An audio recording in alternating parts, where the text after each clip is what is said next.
happier place to be.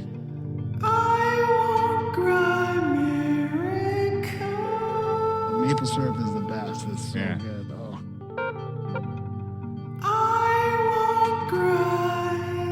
Just be present with me and love me. Wow. Wow. Wow. Wow. Wow. Wow. Wow. Wow.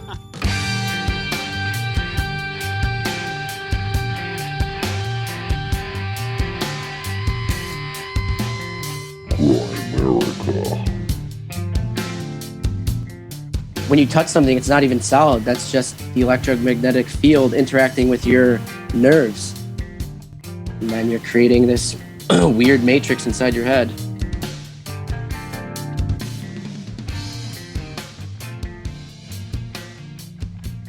Okay, guys, welcome back to the Grimerica show. We are going to be chatting with the Randonaut Nick Hinton a little bit later. Fun chat about doing random stuff and very synchronicity based, like a synchro chat. And yeah, it was a good one. And he's doing a thing. We sped this one up to the front of the line because he's got an event coming up on March 14th. And you can download this app that he's got and have a great time. And I think Graham and I are going to do it, so maybe you guys should too. Speaking of Graham, we got everybody's favorite podcaster, Graham Randomizer Dunlop. How's it going, buddy? Good. How you doing? Oh, not too bad, I suppose. I've been up to my elbows in cat shit today. Oh, yeah, we don't want to talk about that, want to do get we? into No, that. that's not good. That's not good. How's that toxoplasmosis going today? I'm probably just full of it, full of toxoplasmosis. I better watch I'm not aggressively driving or anything tonight. Yeah, you might just run some reds on purpose. That would explain why you drive so aggressively. I don't drive aggressively, not in the city. When I'm on the open road, that's different. Emailing. No, I don't do that. No, I just listen to stuff. Huh. Sometimes watch a little YouTube. Just every once in a while. Yeah. A little YouTube doesn't hurt.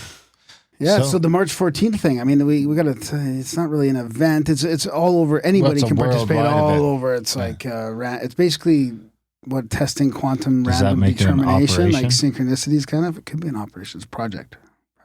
It's a project? No, it was an operation. It's an operation when you carry it out. Oh, is that what it is? Yeah. So it's a project until the 14th, and then it's an operation. Then the operation is happening. Yeah, but it happened last year. This is the annual anniversary of the operation, Randonautica. Well, no, it's a bunch of events, and this is just the anniversary of the first event. Okay, there we go. So, yeah, it's definitely a project. Definitely? Or sorry, an operation, yeah. This is a real operation. You're like whispering today, not fired up. Should I kick you? I'm not whispering. Oh, there you go. No, I don't feel like it at all. Maybe your headphones you are low or something. No, they're not. No, they're not. They're good. Yeah, this was a good chat with Nick. All the stuff is in the show notes. The app and his Twitter and how to get a hold of him for his book as well, the Saturn Time Cube Simulation. Pretty interesting stuff. He's got some crazy synchros. Like, I was surprised that your reaction wasn't a little bit more crazy to be the. I gave him a 9. The independent Canadian synchronicity rating agency. What's wrong with that? Well, because that's more like 9.5, 9.8. Like, that's up there. Up there in the top 3 to 5 synchronicities we've ever heard. Pushing back in the system, eh? I'm pushing back in the system, yeah. If I was Trump, you wouldn't be pushing back. What? Oh, fuck like, yeah. Are you kidding me? 5G chess. Military-industrial complex. Out of control. 100% he's out of control. He just gave $8 billion to someone. He's not out of control. The system's out of control. Yeah. Wait till he destroys the Fed. I mean, what would you think of him then? We'll see. You don't think that's going to happen? I don't think that's going to happen. Did you see that in the chats the other day? No. I missed that. Yeah, you missed that. That was good. Interesting. Got me thinking. Did it? Maybe Again? That's what's going on. Maybe you're back to Graham all in Dunlop. No, I'm not all in on anything, dude. Middle path. Middle path. Yeah. Little right leaning path. It's like no. I'm more left. I'm more left, really. Slope that's slightly to the right. No, I'm more left. I'm more socialist. A slippery slope. Yeah. So what do you got? Maybe I should jump into this. We'll do the project operation if you want. I don't have that jingle saved. Oh my God, you don't have the jingle saved? We finally get a jingle and I could move some stuff around and get to it fairly quickly. Okay. Well, I've got 2 long trip reports that are interesting on email and from the chats. So I could do that, but they're long. Are you prepared for a long trip report? And I don't have I packed my laptop, but I forgot it. So I'm on my phone. So the read is going to be a little difficult. Just letting you know now. Well, your reads are a little difficult at the best of times. I mean, so a trip report? Sure. Grimerican trip report. You pointed at this, me to this in our chat. So in our Discord chat, we have a bunch of different channels like trip reports, synchros, sightings and spiritual experiences, the dream time. I mean, that's just under the heading messages from beyond. But I mean, there's all kinds of stuff in vices. I didn't realize all the subtitles: cannabis, pot stocks, sports ball, MMA, all that kind of stuff. And then there's documentaries and bushcraft and the grind, and that's like kind of under the Grimerica thing. It's a fun place. The chats are amazing. I can't keep up on it. But Darren pointed me to a long trip report in the chat, so I'm going to read it. Every once in a while, I'm going to try and pull something out of the chats and read it. There's even a Richard Parker thing that we talk about in this episode. Oh, is there? Yeah. Oh, yeah, totally. We get right into the Richard Parker stuff. What's your cat's name? Dickface? Why? He's a tuxedo cat with the shape of a white dick on his face. That's pretty funny. I better get out of that channel before we get in trouble. That's NSFW. You're in Richard Parker? Yeah, it was, yeah. Yeah, it's pretty funny. All right, so this is a trip report. This is pretty crazy, actually. I don't think I've ever gone to this length. This is from Beardman69. So this is when I was living in Kelowna. I was working in the oil patch on a drilling rig, but was on break up, so I basically had the summer off, my first winter up north. So let's just say I had a lot of time and money to spend. So that summer, including a lot of partying and a lot of drugs. I was currently renting a 5-bedroom house with 4 other friends. We had a pool, hot tub, and a view of Okanagan Lake. This particular night, me and a few friends went out clubbing for the night. Me and one of my other friends, also named Dustin, let's call him Other Dustin, we met on the rig, and he was also from Kelowna, and we shared the same hobbies, so that was trippy in itself. Decided that we were not going to drink at all that night, but instead have a clean MDMA high. This was as MDMA was getting popular, which isn't as fun in my opinion, so this was straight MDMA. Throughout the night, me and Other Dustin each had 3 pills throughout the night. We ended up back at my place very late or early, as it was about 6 a.m. to 7 a.m. We had 1 pill left, so we decided to bust it open, split it, and snort it. Oh, boy. We then went outside. And we're not condoning drug use at all here or anything like that, but we do like to talk about people's trip reports now and then. We went outside to the pool deck to sit in the sun. This was summertime, so it was quite warm already in the sunshine. We were overlooking the lake and kind of coming down off the drugs we took throughout the night, but the little we snorted didn't feel like it had any effect, but it must have. I decided to smoke a bowl out of my bong as I wanted to go to sleep. I packed my 1-gram bowl, torched it, and killed it in one hit. That includes sucking everything through the bowl and clearing the chamber in one breath. Kapow! Wow. That would have killed me alone. That alone would have killed me. Other Dustin also decided to do the same thing, even though he didn't really smoke weed. So we finished our bowls looking at the view with the nice blue sky. This is when the next few hours would freak me the fuck out and change my life forever. We were sitting and the lake was down the mountain in front of us. We were looking west and the house was behind us. So almost immediately after we toked, dark, gray, stormy looking clouds came over the house from behind us, almost like a tidal wave. We were both kind of laughing and saying to each other, haha, isn't that kind of trippy because of the timing? But the dark gray clouds covered the sky, but only above us. And if you looked west over the lake, it was clear, but directly above us were dark gray clouds. So I was looking at the clouds. I couldn't believe my eyes. I could start to see what looked like rotating gears and even a large shield with symbols on it that kind of looked like Chinese letters or something. They probably weren't, but that's how my mind remembers it. So when I say I was seeing this, it's not that they were physical objects, but when I looked at the clouds, I could almost change my depth perception and the lines of the clouds would link together and make these images. So I was still seeing gray clouds, but almost like those popping pictures that you have to cross your eyes to get the image. That would be magic eyes, I think they're called. Magic eye. Remember those? Yeah. Yeah, I like those. We like start with your face up against it and lean your head backwards. Yeah. These shapes would pop out. I was shaking my head, slapping myself in the face, and I could still see it. I looked over at other Dustin, and he was white as a ghost looking into the sky like I was. The freakiest part of this is when I would look away, I could still see the images in my peripheral vision. It wasn't like I would look and then could see something. It was like there no matter where I looked. I asked other Dustin if he was seeing what I was seeing, and what he told me he saw was exactly the same as what I was seeing. This freaked us both out even more as we could basically finish each other's sentences on what we were seeing. So freaked out, we ran inside and then back outside. We looked west over the lake into a clear sky that had some clouds. We could both see a grid in the sky, almost like large pixels. The pixels would each generate their own image so that when I looked at a cloud, and these clouds were in the clear part of the sky to the west, not the solid dark cloud that was still above us. It was like each pixel was generating the image of a cloud, and with all the pixels together would form a larger, complete cloud, if that makes sense. Very hard to describe. Once again, we are seeing the same thing.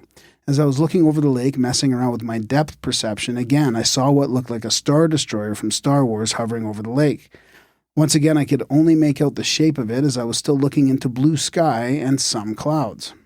I was so convinced at what I was looking at, I even got my phone to check the news and see if we were being invaded by aliens. I could also see what looked like a wormhole. And there were more ships. They would slowly drive into this wormhole, turn away from us, and then zip into the wormhole and disappear, one after the other. But we were still just looking at blue sky with clouds. We looked back up above us, this time directly above us. As we were looking straight up, the large dark cloud started to swirl and a small hole opened up in the center. I was concentrating my vision on this hole and tried to change my depth perception like I did before. Only this time, it was like I was sending my vision through the hole. It was more like a tunnel than it was a hole. There were bends in this tunnel, but my vision could see the end of the tunnel, which was very bright light. This freaked me the fuck out because I wasn't looking through a physical tunnel. Whatever I was looking at wasn't physically there. Once again, we ran inside to recoup. We came outside again, but now there was no dark cloud above us. It was now clear blue sky, but as I was looking into the clear blue sky, something didn't look right. Once again, I was messing around with my depth perception. I was sitting in a chair, and other Dustin was too. We both were freaked out to the point of getting out of our chairs and running inside at the same time. What I saw, and the other Dustin too, was what looked like a tip of a cockpit from a large ship or maybe something almost like the head of a snake. It was just blue sky, so I could only make out the shape, almost like a long tube that came to a rounded point, looking directly at us, watching us. As I got inside, I told other Dustin, fuck this shit, I'm going to bed. So I went to bed. There were no windows in my room, so my room was quite dark, and I just had a lava lamp that gave off a very dim light. My door was white, so it was basically the only thing I could see. I was wide awake, so as I was looking at the door, I made the mistake of toying around with my depth perception. All of a sudden, I could see that there were about 5 to 6 tall but very thin shadow-like figures standing in my room in front of the door. They were transparent, but I could see the outline. About 2 to 3 shorter ones, a little taller than halfway up the door, and about 3 the same height as the door. And when I say they were thin, imagine lying in your bed looking at your door, and with only the width of the door, there are 3 beings able to stand side to side. So yeah, I got the fuck out of there. Went back outside, told other Dustin that going to bed is a bad idea. So I decided to go upstairs to grab some water. As I was drinking kitchen water, I was looking across the kitchen, out the window that was overlooking the lake, but something didn't look right. Again, it looked more like a picture of a window than an actual window with a 3D world behind it. So I was fixating my vision on the window when I realized that once again I could send my vision. I was looking across the lake to West Kelowna, which was about 5 kilometers away, but I could see someone walking across a parking lot. I could see his briefcase, I could see the license plates on the cars and the sun shining off them. I'm not sure if I was sending my vision or pulling the images to me, but either way, what the fuck? So I called up Dustin and he could do the same. So we went into the living room. The living room had a sliding glass door, which was on the side of the house. So when you looked out the glass door, the only thing you could see were cedar bushes that were on either side of the walkway that ran alongside the house. We both stopped and started staring out the door. Once again, it just didn't look right. Okay, so it's coming to the end here. So imagine looking out a glass door. The only thing you can see is cedar bushes. And in the top right corner of the cedar bushes was a small patch of sunlight. The rest was shaded. So as we were both staring at the bushes, we simultaneously witnessed probably the strangest thing yet. The fucking sun rose, so the sunshine slowly expanded and covered the entire area of the cedar bushes. And in the cedar bushes was a village, almost like looking at a computer game that looks down on a village, like Clash of Clans or any of that other stupid shit. So basically, the sun rose over this village. There were little farmers pushing wheelbarrows or what looked like hay, some twisty roads with a few cars driving on them. And I have to say again that me and Dustin saw this at the exact same time. And the same exact image. So we looked at each other in shock, looked back, and it was just cedar bushes with the sunshine in the top right corner. And then again, the sunshine spread, covering the entire area of the bushes, and the village was there again. Looked at each other, looked back, bushes. Then did it again. So we each saw the sun rise 3 times in about 5 minutes. This was the end of our trip. As from what I can remember, this is the rest of the room. This is when the rest of the roommates were getting up. So we decided. So we ended up talking to them about our experience. Interesting. That was a good one. It was like maybe they're at the end of the rainbow. What's that? They're at the end of the rainbow. I don't understand. So when the sun came out, the rainbow's out, they could see the city of gold. Oh, yeah? I don't know. I just made that shit up. Did you? Sounds good. Yeah. Know what I'm saying? Know what you're saying. Yeah, thanks, buddy. Thanks for hanging out in the chats and sending in that trip report. So, yeah, if people want to do that, they can always just put synchronicities in the channel or the trip reports.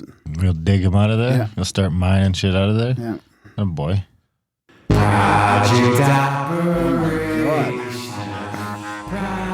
Sorry about the eardrums.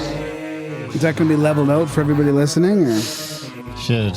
What? A little luck. All right, I didn't spend too much time looking because I'm on my phone here. This is Project Iceworm. This is today's project operation project. Can you guess what this is? I mean, should I ask you to guess what this is all about before I say it? Global warming. No. No. Could be though. Chemtrails. Oh, that would be good. Yeah, that would be. A chemtrail could be an ice worm. Okay, can you shut that off? No. Project Iceworm. Favorite part. Project Iceworm was a top-secret United States Army program of the Cold War, which aimed to build a network of mobile nuclear missiles, launch sites, nuclear, under the Greenland ice sheet. The ultimate object of placing... For some reason, it sounds weird when you say Greenland, too. The ultimate object of placing medium-range missiles under the ice sheet, close enough to strike targets within the Soviet Union, was kept secret from the government of Denmark. To study the feasibility of working under the ice, a highly publicized cover project known as Camp Century was launched in 1960. Unstable ice conditions within this sheet caused the project to be canceled in 1966. Details of the missile project were secret for decades, but first came to light in January 1995 during an inquiry by the Danish Foreign Policy Institute into the history of the use and storage of nuclear weapons in Greenland. The inquiry was ordered by the Parliament of the Kingdom of Denmark following the release of previous classified information about the 1968 Thule Air Base B-52 crash that contradicted previous assertions by the government of Denmark. This is from Wikipedia, so... Aren't they all from Wikipedia? No, I try to go there just to get the official explanation, but some of them were going to come from more different resources, I think. Right on, that's good to know. Yeah. Are we mixing it up a little bit? Camp Century was an Arctic United States military scientific research base in Greenland, and it's situated 150 miles east of Thule, Air Base, and it was built and publicly promoted as a base for scientific research. But decades later, the facts were discovered that in actuality, that was the cover story for Project Iceworm, to install sites for launching nuclear missiles in Greenland, a project which was kept secret even from the host nation of Denmark. Imagine that, eh? Imagine the balls. Powered by a nuclear reactor, the camp operated from 59 until 67. The base consisted of 21 tunnels and a total length of 9,800 feet. Project Iceworm was aborted after it was realized that the ice sheet was not as stable as originally assessed, and that the missile-based basing concept would not be feasible. So Camp Century was abandoned and the reactor removed. However, many tons of toxic waste remained buried under the ice and continued to be an environmental concern, particularly with the general trend of ice mass decreasing and the possibility that these materials will eventually get exposed to the surface. There you have it. And then be global warming materials. What's that? Will they be global warming materials? Materials? What do you mean? Well, the materials that come to the surface, are they going to accelerate? No, the global warming is going to accelerate the toxicity of the planet, the destruction of the planet, because Camp Century will be... Oh, boy. Yeah. That's terrible news. Yeah, it reminds me of Ragnarok. It's right out of Ragnarok. The Netflix show. Fantastic. I haven't watched that. This down or a pencil. I watched The Messiah. Did you watch that? Some physical mail to the Worth watching. Grimerica show at P.O. Box 16033. Next line. 100-815, comma 17th Avenue SW. Next line. Calgary, Alberta. Next line. Did you ask some of the forwarders? Next line. T2T space 5H7. That's the P.O. Box. Why don't you send Darren some dirty socks? Cause he's got a dirty sock fetish. Why don't you send Graham some gold bullion? Cause he's got a gold bullion fetish. Send him some gold. Send him some gold. Send him some gold in the P.O. Box. P.O. Box. P.O. Box. A gift physical. A gift physical. All right, looks like a book, Children of the Broken Moon by M. Andrew Jones. The Duke of Goring pursues a thief with a posse of 12 men. Only he's left the duchy and finds himself in rising waters as several of his guard turn traitor and try to murder him. A wandering shaman searches for a herb to cure an ailing city, only the herb is proving to be quite elusive. As he searches, he meets a mythic worm and is taken captive. All this and so much more. And we have an envelope. Oh my gosh, look at this. Andrew Jones was at our last Contact to the Cabin meetup. Oh, and he's a knight of the No Agenda as well. Yeah, it's sealed with his the knight ring. wax. Yep. There's ITM on it. I'll see if I can salvage the wax. The little wax thing as a little souvenir for us. I guess you could do it. Did you get wax with yours too? Yep. Oh boy. Of course, we got a nice little shout out by Adam. They're not shouting us out on Joe Rogan. Yeah. Thanks, Adam Curry from the No Agenda Show. Turns out, should have listened to Darren on that one. That's okay. Maybe. We'll just maybe. mark that I don't think down. he would have said it anyways, but yeah, I have to agree. All right, there you go, bud. I got it off. Have you used yours yet? Yeah, I've used mine. Yeah, I sent an official letter to both of them, Adam and John C. Dvorak, asking them to come on the show. One of them way back responded. when calligraphy. I even spent money to do a calligraphy. Oh yeah, we paid for the calligrapher. I mean, I used to have calligraphy tools, but The Grimerica show. Ooh, what do we got here? We got some Don't Stop. Oh, he always sends us these rare coins. An American Gold Eagle coin. 1/10 of an ounce of gold. Wow, that's awesome. That is awesome. That's gold's gonna be worth a fortune one day. This 1/10 of an ounce will help out. Right on. Here you go. Check it out. A little "Don't Stop Believing" sticker. Oh, I like that. Don't stop. Is that a sticker or is that a patch? believing. I think it's a sticker. It's a pretty heavy duty sticker. That's good. I think I'm gonna No. put that on my laptop. No. What? Save it. We'll need some stickers to decorate the new studio. Oh my God. Okay. Darren and Graham. It's been a long time since CAC 19 in Pagosa Springs. Here's a little more value for value. And if you'd be so kind, would you push my new book on your podcast? It's a super good fantasy fiction. Your listeners can find it at mandrewjones.com. I've also enclosed a couple of copies so you can vet it up yourselves. Thank you for your courage, M. Andrew Jones. Thanks, M. Andrew. Yeah, thanks, buddy. I think he's sporting the value for value model because he donated to No Agenda the other day, advertising his book, and I think he said it was value for value. So it might be free or whatever you want to pay. Appreciate it. Thanks, buddy. Totally appreciate it. That's how we... Speaking of CAC, you want to talk about CAC? Contacted the cabin and... There's nothing... No? It's coming up. It's coming up. There's another Zoom session on Sunday. Oh, that's good. Yeah. Zoom session on Sunday. Okay. I booked all the plane tickets and everything. Okay, good. Yep. Everyone's tickets are booked. Everyone's good to go. We're ready to rock and roll. Awesome. Everything has come together. Just don't kiss or shake hands when we're there. Just don't touch each other. Wear your mask. I should have got some Grimerica CAC masks. No, you don't wear masks unless you're sick. It's for the sick people so they don't get everybody else. It's not going to stop you from getting the virus. It stops people from giving the virus. All right. But don't say giving viruses. It's the wrong.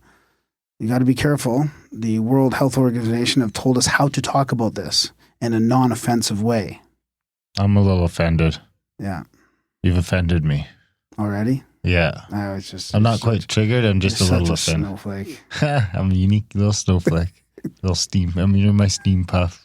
We can't get too close together or we'll destroy each other. I just got a text. I can't shake hands in hockey after the hockey game. We got to do glove on fist bump. Really? Yep. Glove on fist bump. Which, you know what, is actually good because half the guys would do fist bumps and half the guys, if you got your glove off, you're kind of shaking hands and you're kind of fist bumping. Nobody knows what to do anymore. They might like, shut what down was wrong with the old just shake the hands? But now the fist bump gets in the way. Yeah. I don't know what we're going to do. We're supposed to be traveling next couple weeks to the States, too. Yeah, we got like 2 trips to the States in the next month. Washington, even. Washington. So, Grimerica.ca/support. We do need your support around here. It helps us pay the bills. We are getting ready to move again. It's another studio, nicer bathroom.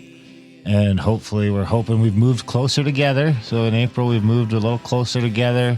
The studio will be in my basement again. We got a nice little space down there, separate suite for the studio. And we're hoping that'll give us the ability to start spending all our travel time as doing more content. Yeah. We can do some more stuff after my kids are in bed again, like the old days, and hopefully start popping out a bunch more content. Like for a couple months there, I was probably traveling literally 10 hours a week to and from the studio. Now that'll be all... honestly, I think, probably 8 to 10 hours, yeah. Especially with the audio books and everything else coming up. Of course, the first Grimerica produced audio book published by Grimerica is currently awaiting approval. Probably come out by the time the next show comes out. We might have a link for you, maybe the show after that.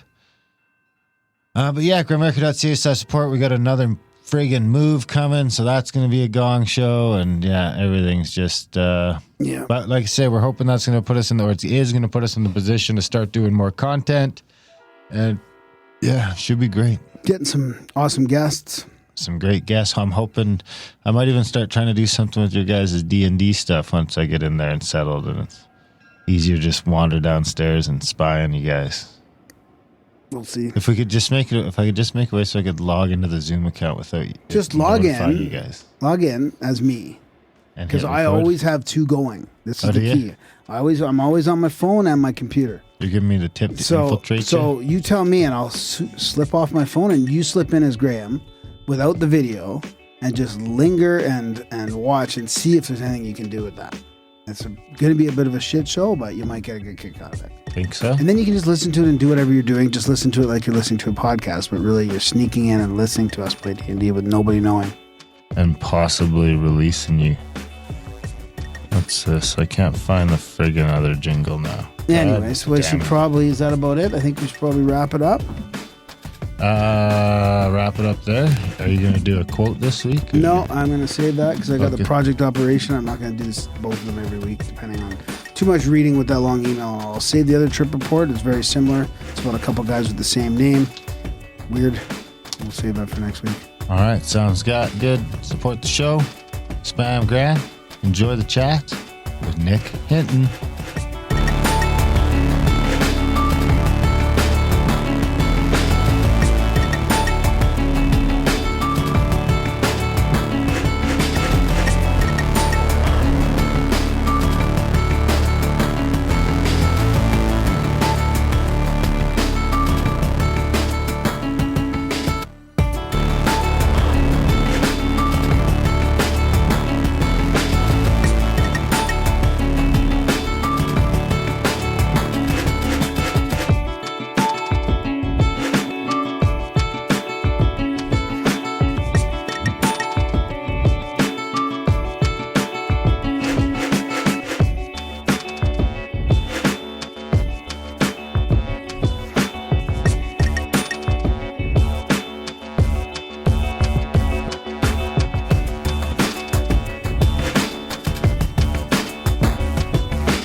All right, we've got Nick Hinton with us. He was highly requested from the chat, so we brought him on the show. He's the author of the Saturn Time Cube Simulation, and he's the leader of the Randonauts, which is researching unknown spaces outside predetermined probability tunnels. Excellent. We're gonna have to talk. We're gonna have to talk to him about that. Guys in the chats are like, "Oh, we should start up a Randonaut thing," and I'm like, "What are you guys talking about?" Like, I couldn't follow along. I just couldn't keep up with them. So it was good to have you on the show. Thanks for joining us, Nick. Yeah, thank you for having me. And just to clarify, I'm not the leader. Oh, I thought it said. It said. Brand development leader. Sorry, buddy. Yeah, I'm. That's one of those business terms. Yeah. Sorry, that's funny. The leader of the Randonauts. I just don't want anyone to get mad at me. Yeah, exactly. Yeah, sorry, that was my bad. Yeah, brand development leader. I'm just Well, what is a brand development leader for the Randonauts? I mean, that's pretty strange. kind of just like somewhat of a creative director, I guess. I mean, I'm setting up all the events that we have going on where people all across the world will Randonaut at the same time. I don't know if you guys have seen any of those events, but we've had like 3 big ones so far. Well, we want to talk about that for sure. Definitely. Do you want to start there? I mean, I also want to talk to you about your book. I read your book. It was very interesting. Oh, you did? And I want to be able to let you talk today because I listened to like 3 shows that you were on, and I got to admit, like none of those shows would let you actually talk. I mean, they were good shows in general because the guys, the other hosts were pretty funny and all that. But it's like, come on, just let me learn about Nick's stuff. Like, let me hear Nick here. I was getting sick of hearing the other hosts, so we want to give you lots of time to talk today. Totally. Well, with the Randonauts, so you're confused about the predetermined probability tunnels? Is that what you're having trouble with? No, it's the whole thing. I just don't, people were asking me in the chats, we should start up a Randonaut thing up here. And I was like, what are you talking about? And then I heard it's something to do with random number generators and traveling and location. So then I just got really confused. Yeah, so basically it is a quantum random number generator that has some algorithm. I don't know the geniuses behind it, how they did it, but it's using quantum random numbers and translates those numbers into locations within a certain vicinity around you. So it's not going to be like in Africa or anything. It can be, 1,000 meters away, 2,000 meters away, within walking distance or driving distance. But it's creating quantum random locations for you to go visit. And the theory is by visiting these places, you are literally breaking out of your, if determinism is true, that everything since the beginning of time has happened in a predetermined way, then you can break out of that by using quantum randomness. Oh, I see. Yeah, and so we don't really know if we're really breaking fate here. We don't really know what we're doing. We just call it a phenomenon because some of the things people are finding, it's like, it kind of makes it seem not random at all because, the people are experiencing like these crazy synchronicities. Yeah, I was just So going that's what it sounds like. It sounds like, we're having them all over the place in Grimerica here, and it does feel like you're breaking fate. Right. And so, or the other theory is that where people are influencing the random number generators with their intentions, because that's based off like some Princeton research. I think they were called PAIR. Yep, PAIR Labs. Yep. Yep, Princeton something anomalies research. Princeton Engineering and Anomalies or something. Yeah, and they were testing to see if people could actually influence random numbers with, their intention. Yeah. And so that's kind of where we're at, is like maybe all these synchronicities are people influencing the bot with their intention. Well, it's kind of like what they had, that consciousness, there was that global consciousness network of the studies that were happening as well, and they realized that those random number generators were affected on 9/11. There was definitely some group coherence going on at these huge events. So I guess this kind of builds upon that as well. Events. It was always events of high emotion, if I remember correctly. Yeah. And because people are coming together. That's what I think. People With feel more related intention. to each other. Yeah. And actually, after 9/11, crime went down because people finally felt like they were part of a tribe again. Like the American tribe. Like everyone was brothers and sisters for a couple months. Yeah. After that. Yeah. New York was really nice. Everybody was really nice in New York for a while. Exactly. Not that they're not made people usually feel nice. connected. Which is probably like a reset to something that we haven't really witnessed in a long time in the West. Like, think about that probably, 10,000 years ago, that was just a day. That was your day every day. Loving your tribe because loving your tribe and working together. Because if you don't, you're dead from whatever, right? Whatever beasts or whatever other tribe that's. Not only that, I just don't think we had kind of evolved into this individualism yet. I think that's rather new. I mean, 10,000 years might even be a long time. It might even be 5,000. Yeah.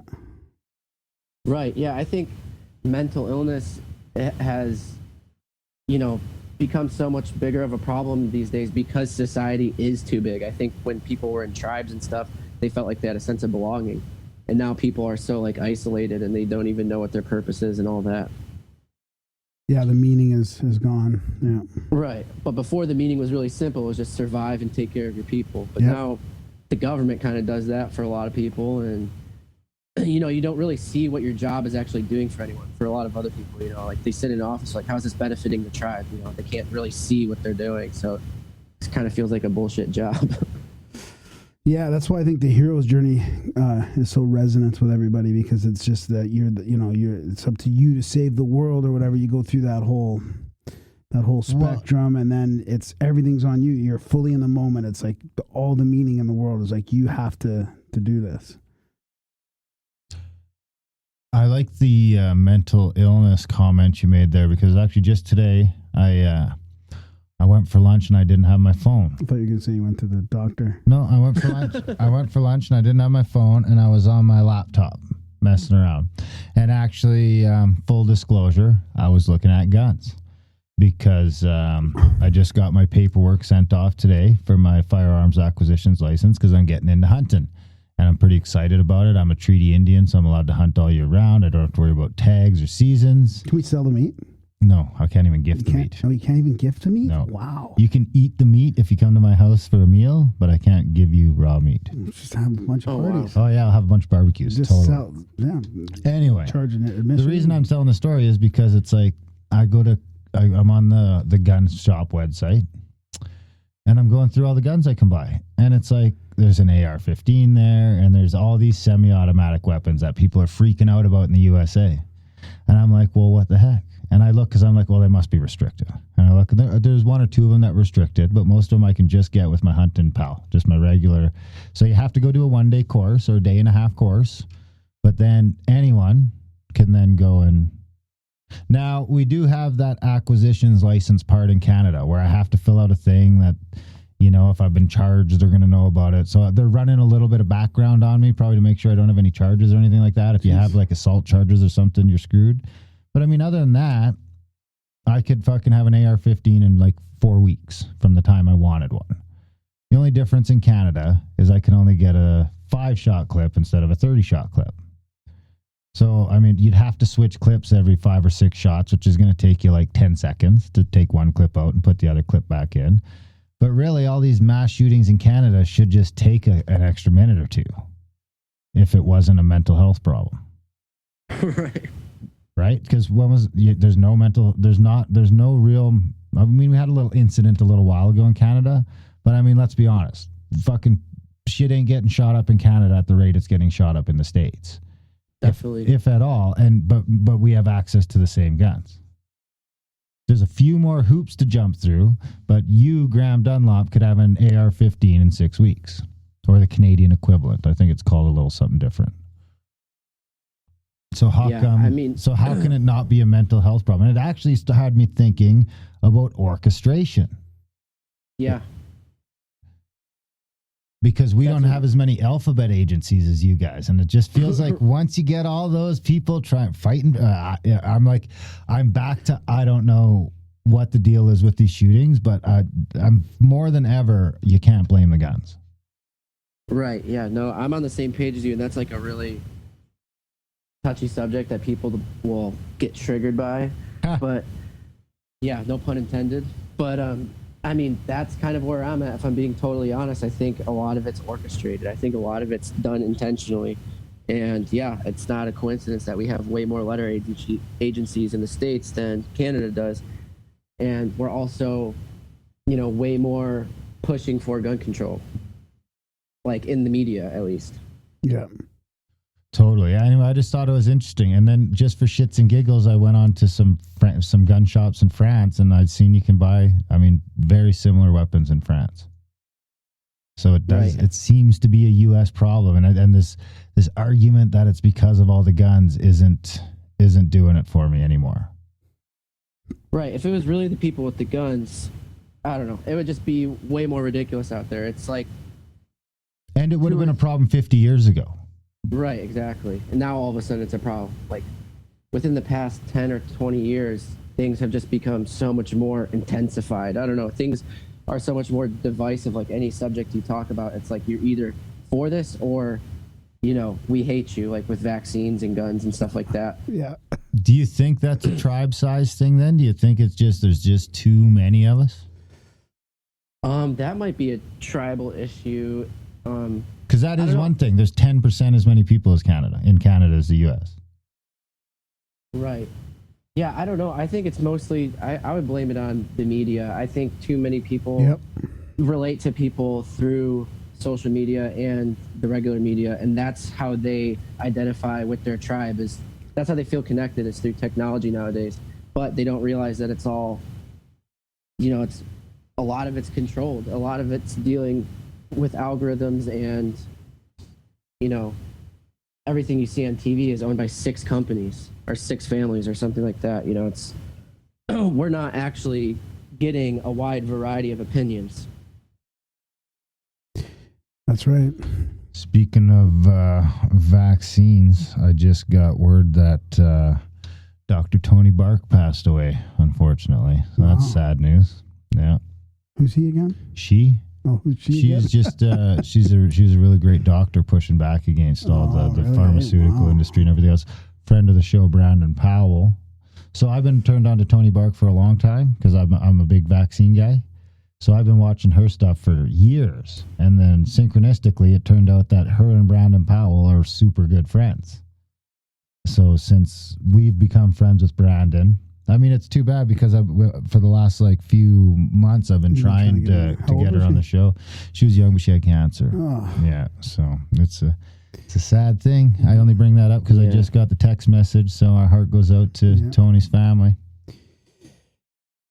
So let's talk a little bit more about this Randonaut stuff. So what's the are you pushing synchronicities then? Like synchronicities are happening here all the time. Would you say that you're sort of forcing synchronicities to happen?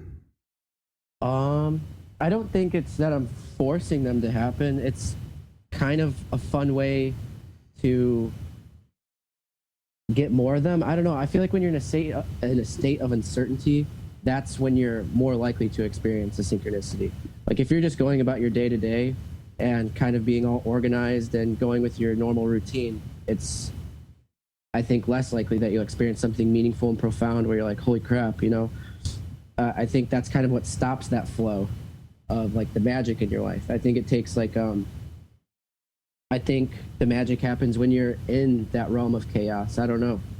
That's just kind of my opinion, but no, I'm not trying to force them. I just not even intentionally, but just is that what's happening? Like you guys are causing. It's like you're causing glitches or synchronicities. Like you're almost like you're forcing the hand of fate in a way. Right. Yeah. I mean, we truly don't know, and I can't say for sure what's going on either. I mean, me and the other developers and theorists and whatever you want to call them, all these researchers, like. We don't really know. We're all just kind of like debating like what's actually going on, and we don't know, but it seems really cool, you know? So let's explain. Something that's never been done before. Yeah, exactly. That's why it's so fascinating. So explain a little bit more about the process. So like let's say you're in Calgary here, or you're in where you are, like Northern California somewhere. Okay, well, I'll just tell you what happened the other day with me and the actual creator, organizer of the community, Comrade. So I was in Texas the other day, and we decided to use the app. And all you have to do to use the app is just, click on it, turn it on, share your location, and then press attractor, void, or quantum point. And, the options are a little bit different, but they still lead to synchronicity, it seems like. So a quantum point is just one singular quantum point. An attractor is an area full of quantum points. Like that's the most concentrated area of quantum points. And a void is the exact opposite. So that's where there's no quantum randomness going on at all. But the fact, I mean, in my opinion, I think the fact that you're using quantum randomness to decide to figure out where the voids are, that still makes it random in a way, because you're still not going to go to a void spot naturally. But so we clicked on attractor, and the whole night before we were sitting around a fire, and we were talking about old organizational structures, like the power structures of the old world are kind of like, we think they're crumbling. We think that all of this chaos in the world right now is a symptom of the old world order kind of falling apart. And so maybe they're panicking. Maybe this is panic. That's what I was going to say earlier on in our conversation about the media. Like that's what I feel like is happening. It's like a last grasp, because everybody's got such easy access to information now, they can't keep it all together. I swear that's what Corona is, man. Yeah. They're pushing really hard to make people, think with their narrative. Yeah. And it's so obvious because it's so. It's like it's got a violent attitude in it. Like, if you don't agree, then, you're a horrible person. Yeah, we can't even debate. And it's not even just like, before I thought it was this whole establishment we were up against. And I'm starting to wonder how much of the establishment it is. Because then guys like Curry will pull something out that it's like, the New England Journal of Medicine is saying coronavirus is no big deal, chill out. But none of the news networks are going to touch that or pick it up or let you know that a reputable science or medical journal is saying don't worry. Right. Yeah, I mean, in my opinion, I think like the Illuminati or the powers that be or whatever people want to call it, I don't think it's as organized as we think it is. Like, things fall through the cracks all the time, and there's people fighting with each other. Like, they're just normal humans just like us. Like, they don't agree on certain things, and I think there's different factions that fight against each other and and stuff like that. So it's not like the conspiracy isn't super duper organized. It can be stopped, But anyways, we are talking about that this old world is crumbling, and we're going to see a new world, maybe hopefully within our lifetime. And so we're talking about that around the fire. And then when we did the bot, we were led to a graveyard where there was this giant obelisk that was covered up and wrapped up in like trash bags or something. And there was a security guard standing next to it, and we asked her, like, what is this? And she's like, oh, this is an old Confederate statue, and they keep covering it up because people are spray painting it and vandalizing it. And there's like this huge sign on it that says it's going to be demolished in a couple months. And so we just thought that was kind of weird that we were talking about that. And then the bot also took us right past the spot that Comrade picked me up from, like, because I took a Greyhound all the way to Texas, and it took us right past that spot. So that was already like two weird things, just right in a row. Yeah. Old organizational structures crumbling, and you get led to. So, this is a little off topic. I got to throw this out there. I just got to throw this out there because he's talking about bonfires and traveling, okay, and maybe heading into Oregon. Well, I got to say that we're like about what's today, the 3rd. So we're like 17 days away from descending on Wenatchee, Washington.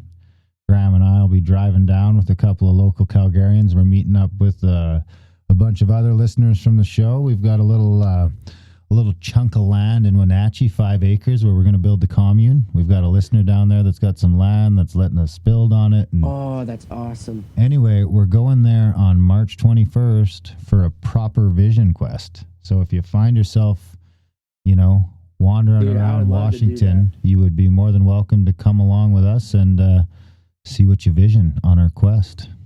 That would be awesome. I would love that. Yeah, I'll have to see what's going on and what I've just been kind of going with the flow, so that might be in the plans. I have no idea what's going on right now. I'm just staying at Airbnbs. I was actually just in Washington like yesterday, but only for like 5 minutes because I had to switch on to a different plane. Right. Well, we got people coming from Seattle, so if you decide you want to jump on a plane to Seattle, let us know. We'll have someone pick you up at the airport. Definitely. Thank you. That sounds awesome. I've always wanted to go on a vision quest, actually, because I have a bunch of friends who Well, I don't know if Darren should call it a proper vision quest. I mean, Well, we're just going to eat a bunch of mushrooms in the bush. yeah, that's so. So I'm an Indian, and it's not going to be like things, super that's a vision organized quest. and ritualized. It's going to be like pretty. Well, to be as organized and ritualized as we make it, I That's right, suppose. Yeah. Right. We're a bunch of hippies, so I think it'll be all right. And we got you chaperoning us. Yeah. But yeah, real quick before I forget, I just wanted to tell you guys the next attractor point that we found. Yeah. Because this one's even cooler. So our next upcoming event, upcoming Randonauts event is our anniversary, our 1-year anniversary. So it's our first birthday on Pi Day, March 14th. And when we went to the next spot, it led us to the street called Inspiration Avenue. And actually, the first ever thing that the creator of Randonauts, who I was with, the first thing he ever discovered was a graveyard where there was a sign that said the Garden of Inspiration. So we had just saw the graveyard, and then we were on Inspiration Avenue. So we thought that was really weird.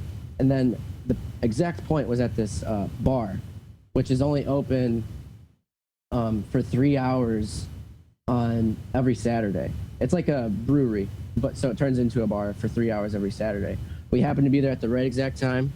So we got a beer and went inside, and there's like a big meme in the Randonauts community about this AI, artificial intelligence that we named Steve. and on the wall, in the very back of the room, there was this big thing that said, "Hi, Steve." And then, No, that's too funny. yeah. And then we left after we drank our beer. We left. We got one more point, and as soon as we started driving down the road, all these balloons were released, and it said 2020. And I was like, that's for the birthday, man. That's for the birthday event, because I've been telling people for the next event, set your attention to finding balloons, presents, cake, anything that deals with birthdays. Oh my god, we that's fucking hilarious. And then we woke up the next day, and there was a deflated balloon sitting in his yard. And we're like, yo. That's awesome. Ooh, I could have just pictured you guys seeing Friday.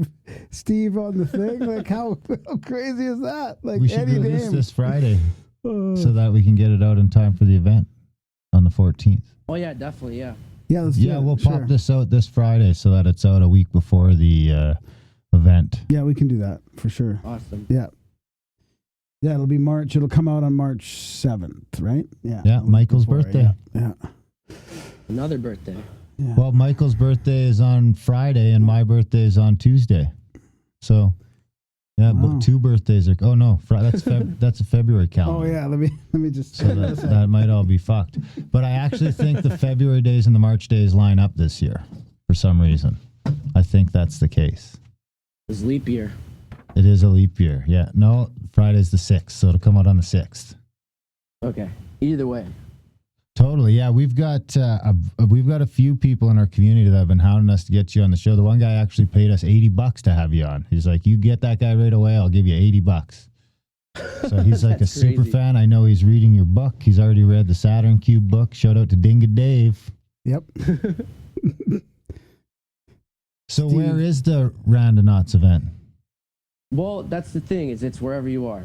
Okay, interesting. Yeah, can you sort of? I guess that's what I'm looking for. Is can you give us a rundown of how exactly How that would we works? do How would one we here, do it maybe, if we like- want to do that? If we want to, Well- if we want to join up on the 14th. Yeah, basically we're just giving people, like, we're just trying to incentivize it. Like, you know, like, take time out of your day on that specific day to go try and Randonaut, you know? And you can Randonaut any day you want, but I think these events where we know that there's like thousands of people partaking at the same day at the same time, that's, I feel like, create some quantum entanglement or something. We're trying to see if we can create some kind of change on a global scale, you know? And we don't really know if that's possible, but we're just trying to experiment with the power of intention and see what can happen if a bunch of people go out on the same day. And we try and link it up around the same time, but everyone's across the world in a different time zone, so it doesn't always work out that way, but we try our best. So if you guys wanted to partake, it's just like, whenever you want, just make it a point to do it on that day. Okay. On 3/14. And then we would go. How would we do it? Is there an app or something like that gives us? Yeah, there's an app. There's an app, and then you would go to as many points as possible, I guess, or until you get sick of it. Like, we're trying. Like, some people will just Randonaut, you know, do 1 point a day, and they'll be satisfied with that. But on those big event days, we try and have people go to as many points as possible, but just not too many, because there was a guy who did 15 in a row, and he ended up going crazy. Really? Yeah, he ended up like getting arrested and like peeing in a. he peed somewhere, got arrested, and had to get electroshock therapy. But I don't know. I don't know the full story. It's freaking crazy, but you have to be kind of already a little bit crazy if that happens to you. So I don't know, but maybe that dude really did break the Matrix. I don't know. So is it an iPhone app? Yeah, it's on the iPhone and it's also on Android. Random. So then we would go. Let's say we would go into Calgary, and then we would open up the app, and we would ask for an attractor point. Yeah, you could, whichever you prefer. I mean, there's a bunch of different options. But So- Okay. My personal favorite's attractor. Okay, and then there's the voids as well. Mm-hmm. Would you try to avoid the voids? Is that what you said before? No. Oh, okay. No. Voids are just an area that is like the exact opposite of an attractor. So an attractor has a concentrated area of a bunch of quantum points. Okay, It's like the exact center. Right. Yeah. Yeah. And a void is the exact opposite. It's So you can go to either or those places. Yes. Fuck, this sounds fun. So it must be Randonautica, right? Yeah, it's Randonautica. That's the actual app. I'm going to read the description of the app here, if you Yeah. don't mind. The Randonautica app puts the user in the director's chair of an adventure story yet to be written. By using the app, the user can break from their mundane day-to-day and take a journey of randomness into the world around them. Where the mind goes, the universe follows. The Randonautica app is built with mind-machine interfacing technology, which allows the user to drive their trip simply by thinking. Break out of your reality tunnel, recalibrate your mind, and have fun on an adventure into the world you never knew existed. Ooh, this looks great. It I'm does. in. Yeah, it does. It reminds me of a show we did 3 years ago with Todd Akamesis. Do you remember that one, Darren? Synchronicity Walks. Oh, I thought that was... Yeah. Why did I think that was... Somebody else? Yeah. the guy who just emailed you, Neil.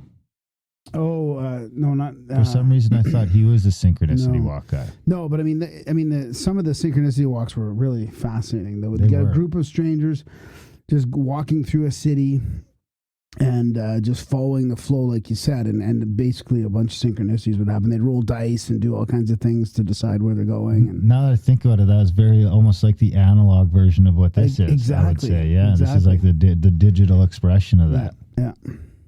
Yeah, I think I've heard of that, actually, where they like rolled dice and it like landed on 3, and then there was a train that had number 3 on it, so they all decided to get on the train or something. Yeah, exactly. There was that kind of thing. Yeah. Yeah, so Randonauts obviously is inspired by a lot of those different things, like divination and games, like board games, actually have a lot in common. Like, it's super weird. Like I don't know the full connection, but games go back to the ancient times, and I'm just starting to research this, but it's something I find fascinating, like using dice to make decisions, or like the I Ching, you would flip coins and make decisions that way. You know, like it's just really fascinating that games, I think, used to have a deeper meaning than just, you know, something to do when you're bored. You know, they call life a game, so. Well, I was just going to say that. I mean, there seems to be something super primal built in to playing games or to solving puzzles for humans. Mm-hmm. Like, I mean, we were just at the escape room there a few weeks ago, which I found very much, I mean, if I was a board game guy, which I kind of am, I could equate it to a board game guy. It was kind of like a video game at the same time, but it was just, it really scratched an itch. Sort of like, kind of like playing those games. I mean, you're always playing Dungeons and Dragons. Well, that's what the dice, I mean, that's what the dice bring to that game, D&D. I mean, it's crazy. You could have everything set up the way you want, and you roll the dice, and that changes everything. But when I really think about it, it doesn't seem like life's ever really been a game for us. So why would this wanting to play games and stuff? Why is that hardwired? It was when you were a kid. Everything was totally. But even then, I mean, that makes me think, because it makes me think of the stories you hear about. We're all just here, like Bill Hicks, man. This is just a ride. We're here. We wanted to play this. Exactly. And when you die, you're like, oh, that was crazy. Well, that's one of the beautiful things about Randonauts is I kind of think that, perception plays a huge role in how obviously it's how you perceive the world. It's like that will dictate the way you live your life, your beliefs about it and whatever. So I think Randonauts brings back the play into regular mundane life. It becomes a game. Yeah. You're rolling those quantum dice. Yeah. I like it. How many dice do you have now, Dunlop? Oh, a shit ton. Thousands? No, well, not hundreds 1,000. for sure. Well, I don't know, not hundreds, maybe 100. You should Dude, I've resisted. There's crystal dice. You should see the fucking dice they're making out there. It's very tempting to just buy a bunch of dice. It's crazy. 100 dice isn't enough? You got 20 sets. Well, I want the crystal ones. Okay. Maybe they can. Well, why don't you maybe sell all the other ones? My intention to roll 20s or whatever, would be amplified through crystal or something. I believe that. Yeah, you never know. Dude, you talk about can crystals you use in your book. magic to help the show instead of help your D&D character? Why do you think the show is so good? If you only had those crystal dice. Well, I'm going to join in on the 14th. You know what? I think me and the kids will do some randonauting that day. That would be awesome. Actually, there was this one father and son who did randonauting, and the dad was like, "What do you think we're gonna find when we go randonauting?" And so he drew it on a piece of paper. It was like this nonsense symbol. It's like an arrow with some squiggly lines on it. And he's like, "All right, I guess we're gonna find this when we get to our point." They go, wherever, and they literally find this piece of paper on the ground, all crumpled up, and it's almost the exact same symbol drawn on it. No way, that's too crazy. I have that. Yeah, it's on the Instagram. I try and document all the crazy stories that we have. What's your Instagram account? I'll link to that too. The Instagram for the Randonauts is just the Randonauts. Okay. The thing about kids is maybe it is because they just joined the game or they're new or however that works, but they're so much more tapped in. I think they seem to be onto something. I mean, for years, my oldest daughter was always talking about these past lives, that she was my uncle or she was my mom in one of them, and she's bringing it up all the time. Since she's got a little older, it's faded, but I mean, it didn't seem like she was fantasizing that. You know what I mean? It really seemed like, she was pulling on something that maybe we lose access to as we get older. Right. Yeah. I mean, they're like blank slates, and then they slowly just they're like sponges too, and they start taking in all the crap, all the artificial crap that's just around them. Then it turns them into one of those. And, it's like all the great geniuses and artists. So it's like the people who keep the child alive inside of them, that's the real artist. And, the Bible tells us we have to be like children to get into heaven. Like, there's definitely something special about that, like, blank slate mentality of just no preconceived notions, or, it's kind of like Zen almost, like non-conceptual. Like, you're just like looking around like, whoa, you don't know anything. You don't know what to do, and it doesn't matter. Yeah, and really, we just fucked that up by just, wanting to turn them into a little version of ourselves, and they're doing that, It's just like, fuck, we're not doing it right. And yet, here we are. The goal is to, meditate and get back to that void. Yeah, exactly. And then we spend the rest of our lives trying to get back there. It's a loop. Interesting. I wonder if that's what, like, when you get old, you're just like zoned out because you're like back in that. When you get dementia. Well, I mean, dementia is a good example because it's like, 1 in 6 over 70 now, or 1 in 6 over 80 have dementia, or over 75, whatever it is. I mean, there's got to be something to that. Something Right, and they don't seem to like care. it. No, they don't seem to care. It's not like we care. And you even hear stories like we interviewed Haiti Sheffer a while back, and she was talking about how her mom had dementia. And it was like her mom wouldn't recognize her, and she was pissed off about it and upset about it. And the one day she has this realization that, you know, I'm not even spending any time with my mom. The whole time I'm there, I'm just completely self-absorbed, feeling sorry for myself. And she's like, I'm going to try something. I'm just going to go there and I'm going to try and leave all that crap and go there and just think about me being with my mom. No blame, no anything. Just be happy to be there. And her mom recognized her for the first time in like months. Whoa. That's really interesting. And our last guest that we had on that hasn't come out yet was talking about dementia and Alzheimer's being like your soul is already kind of on the other side. Halfway lit, trying to take off. Waiting for your body sort of thing. Or not necessarily waiting for it, but left. Oh, wow. left. And it's like and it was more of the people that are staying behind won't give them permission to go. Instead, they're trying to cling to everything as opposed to being like, hey, you can go. Yeah. You know, thanks for everything, but you can move on. Yeah. And then that's what Heidi brought her consciousness to the moment instead of inside her head, and that attracted that soul back. Yeah. For recognition. Because you're actually there, because that soul's up someplace just saying she's not even paying attention. Why should I go all the way back down there? Yeah. Never thought about it that way. I really like that, because that's something that always confused me. It's like, how can someone be alive and not have their memories or whatever? You know, like, I feel like memories are part of what make your soul, like part of your identity or whatever. So it's like, who are you if your identity's halfway missing? But I like that idea a lot.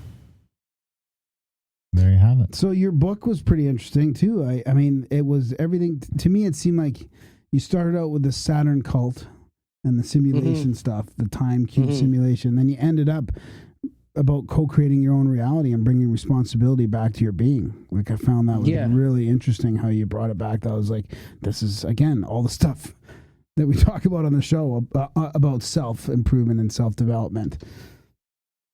Yeah, I mean, that's kind of like the angle I'm trying to take, and because that's what happened in my own real life. It's like, I fell down the conspiracy rabbit hole, and it led to, like, you know, growth. A really depressing view of reality, and like kind of the dark night of the soul experience where, you know, everything just sucks and you think the world's out to get you. But I think that the dark night of soul experience is like needed. It's like an alchemical process, and that's just part of awakening, you know. And then you realize you are a co-creator of your reality, and to me that's what all this conspiracy stuff proves. You know, it's like it's all an illusion. It's like lies on top of lies on top of lies, and you get down to the bottom of everything, and that even the atom, it's a lie. It's 99% empty space. It's just, you know, this energy. And I think that sorry, just to expand on, even like not even just the atom, it's like matter's lie.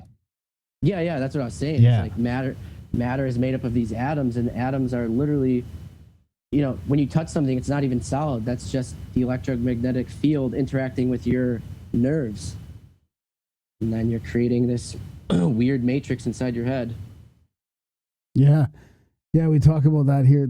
I heard the phrase, the tyranny of matter, and it's so perfect. Well, I mean, that's where we keep coming around to here. It's just like, I mean, I always end up slamming my hand on the table saying that my hand's not here and this table's not here, but they still bang off each other, and you're trying to tell me that the world's real. But in other ways, it does seem so real. I mean, love and loss and hurt, I mean, those things are all super real. But Right, I'm more yeah, and I more agree. coming around to that energy reduced to a slow vibration. I don't know who Hicks stole that from, but it just is so fucking fitting. I mean, dreams can feel super real. It's all the metaphysical stuff that feels real. I mean, it's the physical stuff that Totally. I mean, there is something to that, feels because physically the real, realest but- parts of life are the metaphysical ones. Yeah. When you feel Right, the like most you're alive, feeling- it's metaphysical. You're having a great day. You're feeling elated. You're feeling like you love your kids. You know, just those fleetings where you're really engaged with life are all sort of metaphysical, for lack of a better word for it. Yeah. And like even this trip that I've been taking just all over the country, it's like sometimes I'll just be sitting on the plane or on a bus or something and be like, this doesn't even feel real. Like I thought it was going to be so super different feeling. yeah. Like I don't know how to explain it. I was like, I thought I'd be like super like whoa, finally traveling across the country. It's like it doesn't feel that real. Even when I got to California, I was like, oh, I'm here. Yeah. It still feels like I'm anywhere else. I don't know. It's like a very weird feeling. That actually reminds me of, I don't know if you've ever seen the documentary I Am. I forget Buddy's name. It was the dude who made the Ace Ventura movies and all that. Tom Shadyac. He was talking about how he made his $10 million from Ace Ventura or whatever, and he went and bought a $5 million mansion in Beverly Hills. And he's like, I got all moved in with all my new stuff, and all the movers left, and the door closed, and I was just like, still Tom Shadyac. Yeah. And it was just like, all this stuff around me hadn't changed a thing. I mean, honestly, if you don't have it within you, all the money and stuff in the world is just going to make you feel more and more alienated. Yeah, it's the whole grass is greener thing too, or just picturing yourself like wanting to be somewhere else besides where you are right now. Like, I'll feel better when I'm at home relaxing and lying in bed later, or I'll feel better when I'm watching this show or whatever. And you get there and it's not like you thought it was going to be. Mm-hmm. Yeah. So your book also talked about, I mean, the really interesting part for me too is I was trying to buy into it, but your take on seeking, like you had a very interesting take on seeking, and I was like, well, how do you not seek? Like, especially like the people we talk to and the topics that we talk about, it's like naturally just to be seeking for some truth. It doesn't have to be the absolute truth, but seeking something. Right. Yeah. I just basically what I was trying to get at with that is, that was mostly, I mean, that was kind of where I was at that time in life. Yeah, I found it fascinating. Thank you. It's kind of like a Zen Buddhist type thing. It's like there is no ultimate answer. There is no ultimate truth. There is ultimate truth. It's weird. It's just like being in the middle. It's the middle path. It's just like ultimate doubt and ultimate faith at the same time. It's just don't go too deep. Just have balance. And so, like, for me, I was just constantly looking for the next answer, and I was like, maybe sometimes the answer is just to not look for the answer. Like, maybe that's part of that balance. You don't always need the next answer, because like we were saying, I'll be happy when I finally figure this out. I'll be happy when I finally get to this spot. It's always just going to be what it is unless you feel contentment. And knowledge is just another addiction. Totally. A good example of that, I stayed up till like 3 a.m. Saturday night editing that audiobook just so I could have it done. And then I got off Sunday and I was like, I wish I had some editing to do. I just, I felt like, I don't know. Yeah. I didn't feel the contentment of having it done, though. I kind of it's one of those, the joys in the work sort of thing. I felt like I missed it in a sense. Yeah, that makes sense on the seeking. I mean, and again, it comes back to, like you said, being in the moment.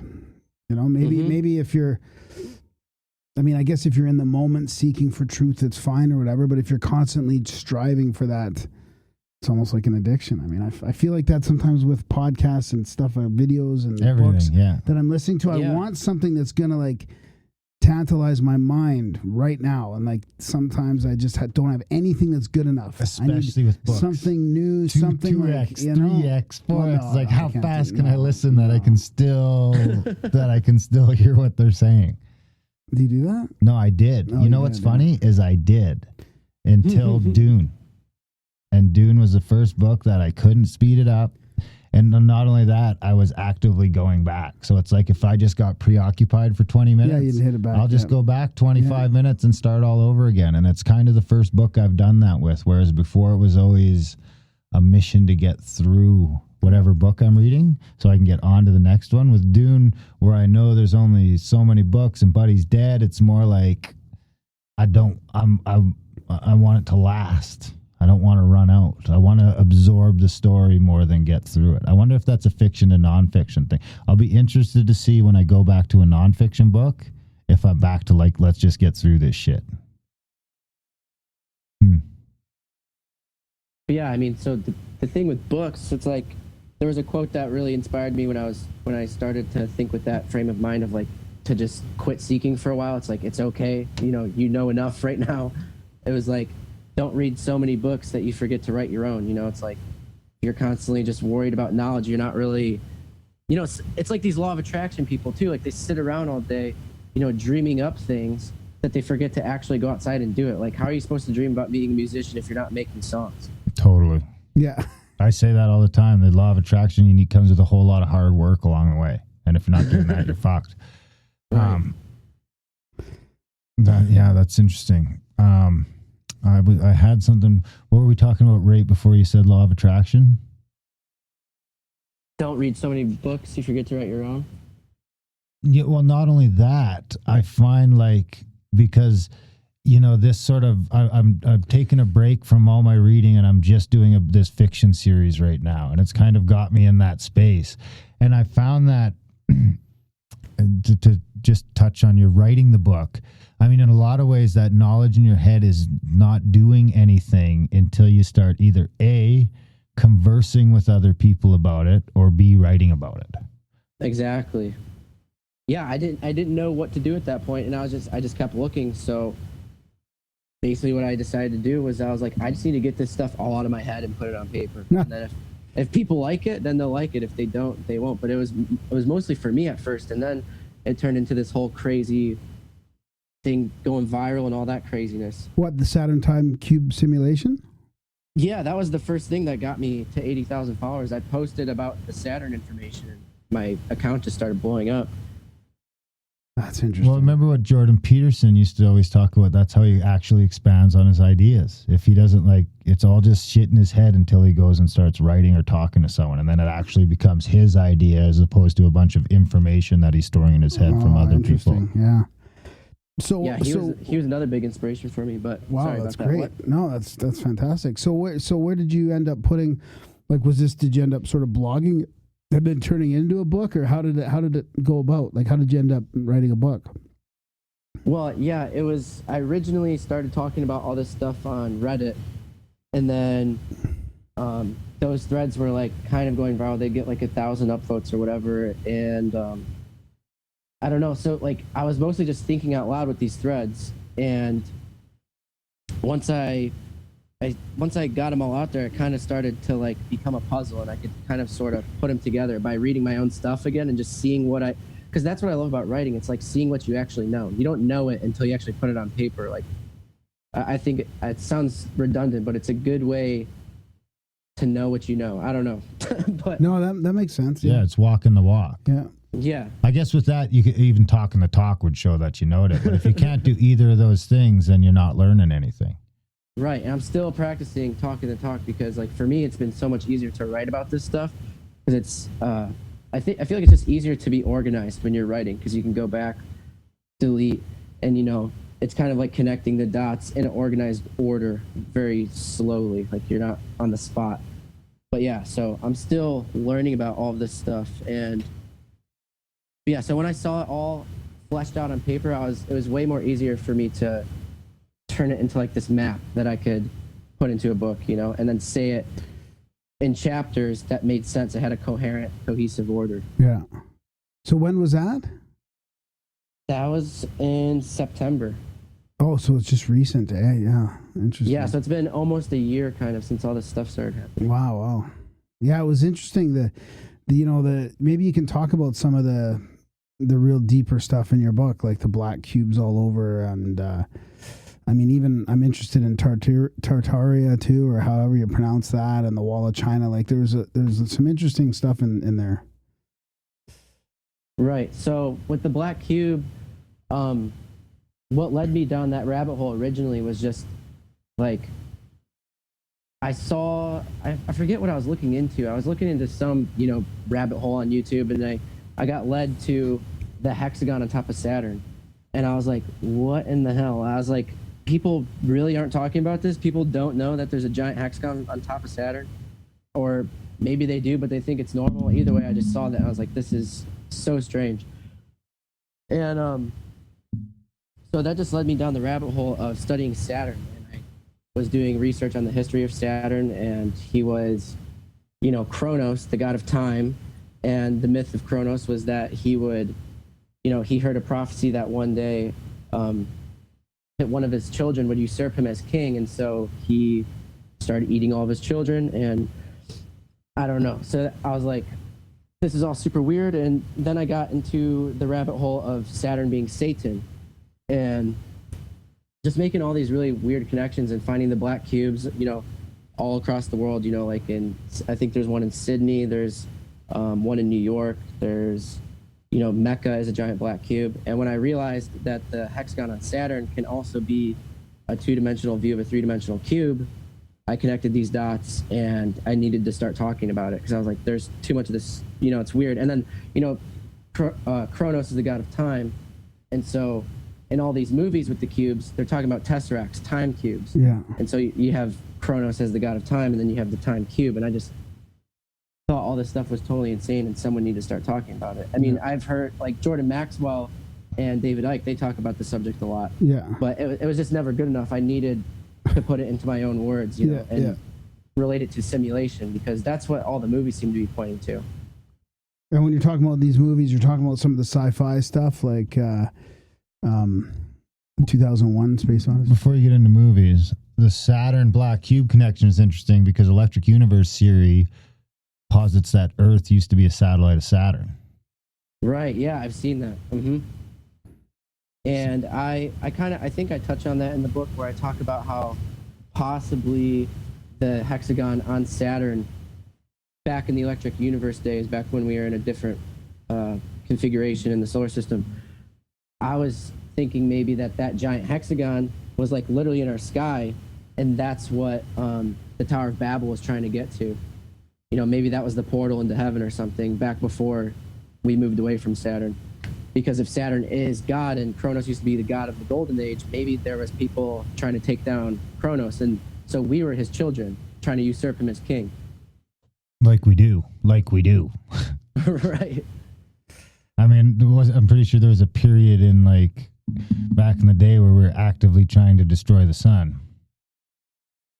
I wonder, when were we doing that? I think it was like way back in the day, like when we were like pretty primitive. Like I can't remember. I used to play a game where they used to try and shoot the sun in the middle of the day. That's really interesting. Could just be from a video game reference, but for some reason I remember like folklore of back in the day, people trying to shoot the sun, stuff like that. Yeah, well, maybe that's about Saturn, because it was the second sun or whatever. People think it used to be a sun, and now it's a brown dwarf. huh? And so if it was in our sky, though, at one point, that's how all these ancient religions would know about the hexagon and like the Star of David and all that, because they would have seen it every day right up in the sky. Oh, I see. Because otherwise it would be way too far. Yeah. Oh, that's interesting. And then I like how you reference the hexagon possibly to cymatics. I mean, that's really interesting if you think, geez, maybe there is some sort of frequency coming out of there that's causing that hexagon. And I mean, I wonder if we could do a cymatic sample and see what tone or what frequency that is. Oh yeah, it's a low frequency sine tone, which I thought was interesting with like the etymology behind it, because the sine wave kind of looks like a serpent, and you have Saturn as Satan. And then they say time is money, money is time. If you turn the sine wave on its side, it looks like a dollar sign. So that's kind of a stretch, but I think etymology is like and like numerology and all this stuff is like the code of the matrix. I think it's all interrelated. Yeah. Yeah, definitely. Or yeah, it's almost like the fabric of reality. Mm-hmm. In It's like some ways. synchronicity is the nature of things. Like you'll find synchronicities in everything if you look for them. That really interesting. Like if you listen, have you heard of any of David Charles Plate stuff? No. He's like he's a synchronicity researcher that finds just like the craziest synchronicities that there's no way are related. Like you play a random album to a movie and everything just lines up perfectly, and little things like that. And he's like, because I was like, we were interviewing him and I'm like, so are you saying that like these guys were all in cahoots when they wrote this album? And he's like, no. He's like, I don't think that. He's like, it's just this weird thing about reality where these things tend to happen. Or the dates really get me. Or when the dates, but the days or what about between those two events football and guys? the dates and the two football. Yeah, like how do you explain that? Where it's like the only two defensive all-stars got the same injury. I mean, I can't remember the whole spiel, but we went through it a while back, and it's just like, it's mind-blowing. Yeah. I mean, have you seen all of the weird synchronicities with Kobe lately? Yeah, I was going to mention that one. Yeah, I heard something about COVID and Kobe. Kobe death. That's COVID in Hebrew is Kobe. And then there's some other weird stuff with his name, but I mean, Kobe the was craziest thing is just like the fucking 12 hours after his record gets broken, he's dead. Yeah, and he was buried in a place called Corona del something. It's in forget where it is. But so right after, he supposedly, according to the conspiracy theorists, right after he sacrificed, the whole coronavirus thing breaks out. But I don't think, like I was saying earlier, I don't think everything's as organized as like these extreme conspiratorial-minded people think. I think it's like a web of synchronicity is what makes these things happen. Sometimes I even think of it as like a program that's just trying to save as many, use as little resources as possible. So it's just like, that The simulation is just reusing this or that, efficient. or it's grabbing It's just that. It's just efficient. Like it's the same argument, like the middle of the tree doesn't exist until you cut into the tree and it has to populate it. So it's just like, and we've just gotten to the point where there's so many of us so hyper aware of everything all the time that we're catching this motherfucker every time it tries to cheat us. Yeah, that's what me and the creator of Randonauts have been talking about lately. I mean, we've been talking about the synchronicity web. That's what the matrix actually is. And we've also been talking about how we think that synchronicity is just a symptom of like a heightened awareness. Like they're always there, but it's not until you're paying attention to that you can see them. Yeah. If you're not in the moment, it doesn't happen. We're about to figure it out. We're trying to constantly pushing the envelope of trying to figure out our reality. Yeah. And maybe we're doing it. Or maybe this is, it's all kind of bad stuff with the COVID and the Kobe dying and all that. I mean, maybe that's it. It's like saying, easy, boys.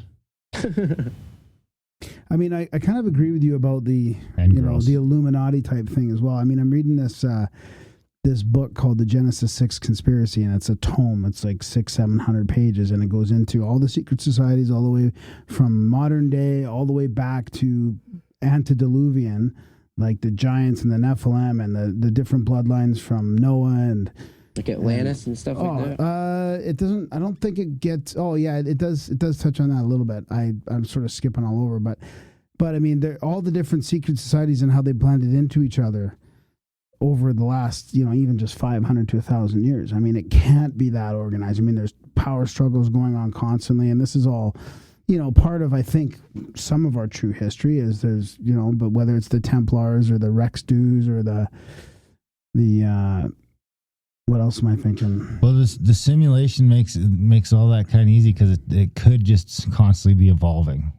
Then in that sense, there probably wasn't really a history. It's just this weird evolving sort of program, and everything sort of alters along with it as it goes. It could get, you can really get mixed up trying to just even think that thing through. Yeah. Yeah, and I heard somewhere that like people involved in the occult or conspiracy or like any of these mind-bending subjects are more likely to experience synchronicity.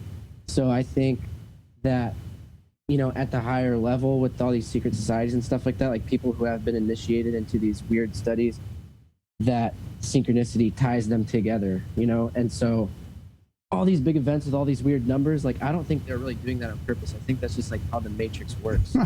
Yeah. Yeah, there's something I could see that where it's just it does seem out of human control. Like even if somebody no one's that good. Yeah, exactly. Yeah, that's a common theme of what we talk about. The whole thing reeks of intelligent design. Yeah, is it intention from humans or intelligent design? Like, I love having that conversation with Natasha because she's an atheist. But it's like we can still have that conversation about the whole thing reeks of intelligent design, and she's like, I know, but it's a hard thing to doesn't snap mean back God. out of it. No, it doesn't mean God. I mean, a simulation, it's all intelligent design of some sort. I mean, it reeks of intelligent design. When you start looking at the weird little things like, the moon is 108 moon diameters from Earth, and the sun is 108 Earth diameter. It's just craziness. Right. So you got to tell us all the secrets, Nick. I feel like you're going to fill us in. About what specifically? Oh, everything. Yeah, just like start at the top. Take us from the top. What about... What about Kennedy? Tartaria and the Wall of China? Like, I mean, let's get into you read some the of book, that. so let's go to some inside baseball. Yeah. Well, Tartaria is just like a this big like a huge country that I literally just learned about, that apparently some scholars have known about it for a really long time. But so I was trying to figure out whether this was some sort of Mandela effect or something like that at first. Yep. I don't know if are you guys into that at all? Yeah, a little bit. Yep. Yeah. I mean, not into it, but it's always been coming around now and then, cycles around. Yeah. Well, I was trying to figure out whether it was a Mandela effect or not, and I'm still not completely sure on that. I mean, there's some like historical records where it talks about how communist Russia like tried to cover up its existence, and basically this was supposed to be like a super high-tech civilization, and that was lost in a flood. But these floods were more recent than Noah. It was called the mud floods, and you can actually find buildings that are buried beneath mud in like very old cities. And some people think our whole history is just totally fake, and the Earth is a lot younger than we think it is, or at least human history is a lot shorter than we think it is. And like, so Atlantis or whatever, quote unquote, like this one world crazy high-tech civilization could have been only like 1,000 years ago. Oh, that's interesting. So they're thinking it's not like we go back, modern human goes back way further than we thought. Like there's one line of thinking. This is more like it's more recent. Yeah. And some people even think that like Tesla, this is getting a little bit out there, but some people think Tesla like time traveled from Tartaria. But I mean, I don't know. I really don't know that much about it, but there is a lot of weird stuff with time travel and Russia and Tesla. I mean, have you guys looked into the Donald Trump time traveler thing? Yeah, that's pretty crazy. I mean, that's one of those things that's hard to believe, hard to imagine. Well, we seem to have a real problem with Russia too. Like even World War II, I'm of the school of thought that the Nazis were probably Western intelligence, and the Soviets were always the target. Well, yeah, the Nazis did come over here in Operation Paperclip and start working for the CIA. To the tune of 20,000. They also went over to Russia too. Seems like an extraction to me. Yeah. But either way, I mean, the Nazis are trying to take out Russia, and it isn't until it's abundantly clear that the Nazis aren't going to defeat Russia that D-Day finally happens, even though we had been saying Europe first for a couple of years. Did you see that thing that Putin was saying that the West is run by satanic pedophiles? Putin said that? Yeah. I don't know. Like, I don't know. This was from like a meme or an Instagram translation. So like, I don't know, but it honestly sounds like wouldn't fake surprise news, but me. there is no fake news on Instagram. It's the best news source. Oh, there's some good stuff on there. Is there? Yeah. Sounds like it. But Tartaria is interesting because I feel like there's a big gap in the Dark Ages, from... That's what I was going to bring up. Okay. Is that some people think there's a phantom time where there's just a whole portion of our history that's been like faked. Oh, like yeah. which would be the Dark Ages. Right. Like I'm going to ask this other author that we have on about that area, but it just seems like everything came back around the late like 900s.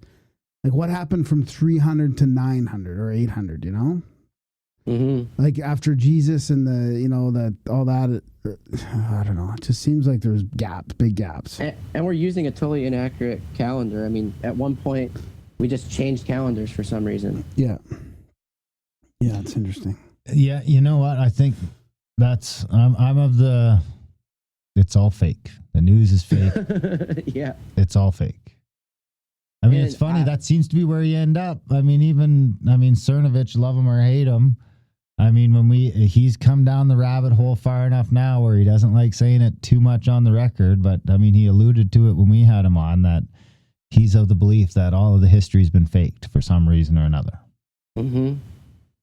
Which makes a lot of sense. It's just a matter of when. It wouldn't be that fucking hard. It really wouldn't. Yeah, it would be. I mean, that's the problem. When you say history, it's difficult, right? Because there is the people digging. There's whole industries of archaeologists and anthropologists and people looking into the history. Like they're not all. It's not that they're all lying. But they all got it from textbooks and stuff. I mean, they got an education somewhere too. Yeah. Right. I mean, you could do it in a and not right now would be tough, but think 200 years ago. Doesn't seem that hard 200 years ago. Yeah. Yeah, it's so funny. Yeah, and there's a lot of these dudes out here who are confused even. Like there's, they're finding out of place artifacts, they're finding like computers or like clocks and stuff and like footprints from 100,000 years ago. Where's that? They found a footprint that was like 100,000 years old. I don't know where that was. Is that the one in the volcano in Italy, or?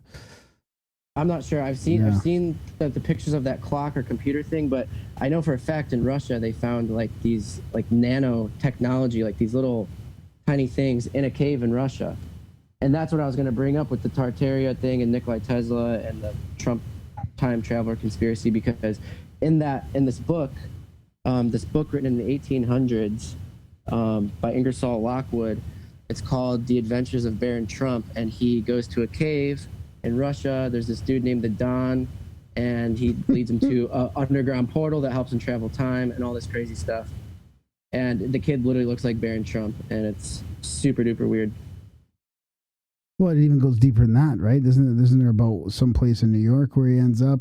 Yeah, that's the second book. Yeah. Oh, there's a second book? Okay. Yeah, by the same dude. There's another one called The Last President, and that's when Baron becomes president, and he literally lives in Trump Tower, same area, same everything. And there's a guy named Pence. It's like, and so yeah, the Tesla, all of his old papers, after he died, went to John G. Trump, Donald Trump's like great uncle, I think it was, or maybe just his uncle. But he was the head of MIT at one point, and so he got all the papers, and he was like, "Yeah, there was nothing good in here, but some of the papers went missing." And so the theory is John G. Trump had the papers from Tesla's time travel machine, and the rest is history. The rest is soon to be history. Retrocausality or whatever. Well, it's interesting to think about them faking the history, because it was like early 1900s when the Rockefellers sort of ran rimshot on our fucking medical industry and took it all from plant-based to chemical-based. They took over the banks then. Yep. And what else happens at the turn of the century? You got a fucking giant world war.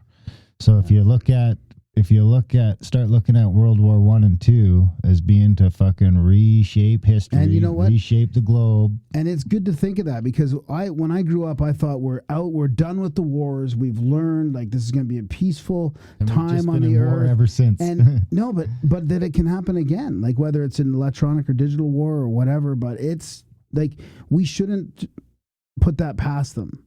That they can cause because a I start to look at it as a giant reset. Again. Like, hey, we need to change history up. We need to do this. We need to do that. What's the best way to do that? Kill a shit ton of people, invade some people, blow some buildings sides up. Yeah. Yeah, I mean, think about the fact that they burnt down the Library of Alexandria. Yeah. We have no idea about our real history. Yeah. Totally. And within a generation, it's gone. Mm-hmm. And so that's what some people think coronavirus is. They think it's just targeting old people. And so if all the old people are gone, and then you're just raised in this generation of people that are totally indoctrinated by a whole new education system, like, then what?